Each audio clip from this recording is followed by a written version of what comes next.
Hello guys! Alam natin ngayon na maraming busy parent kasi Parents Day na sa school. So pati yung anak ko, Parents Day nila sa school. So kailangan nating umattend.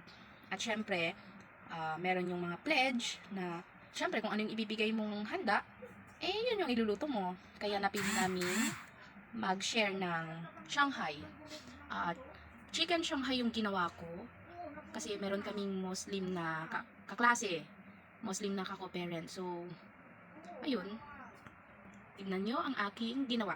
By the way guys, nagawa ko na pala siya na hati-hati. Ganun, gamit ang food processor. So, ituturo ko na lang kung ano yung ingredients na ginamit ko.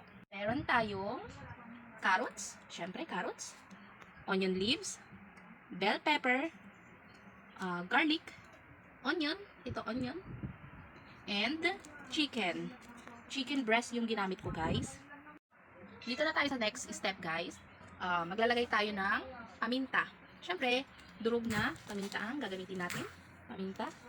Ayan, paminta. Okay. Tansya-meter lang guys. Tapos, maglalagay tayo ng bechin. Bechin. Yan. Oops. Okay lang yan guys.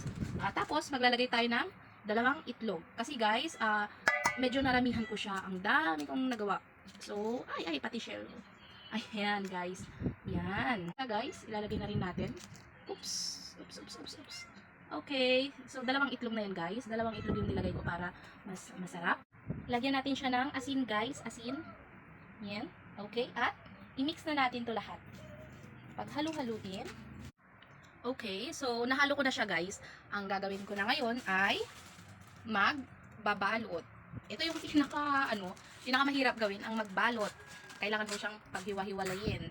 So, ipapakita ko yung mixture na nagawa ko. Ayan. Ayan siya, guys. Ganyan. Very malasa.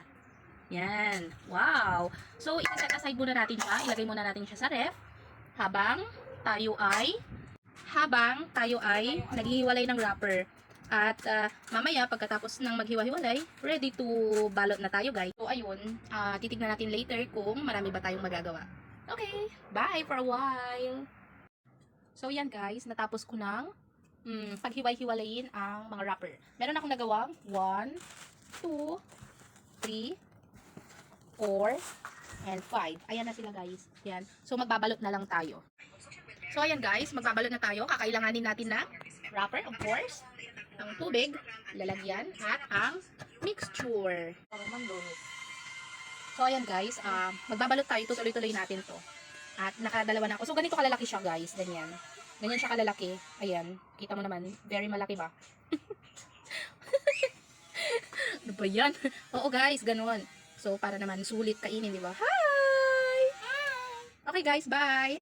Hello guys, so ayan, natapos ko na lahat. Ito ang aking nagawa. Yan, at ito. Yan. Ang dami, diba guys? Napakarami, pero pagod ako. Bye!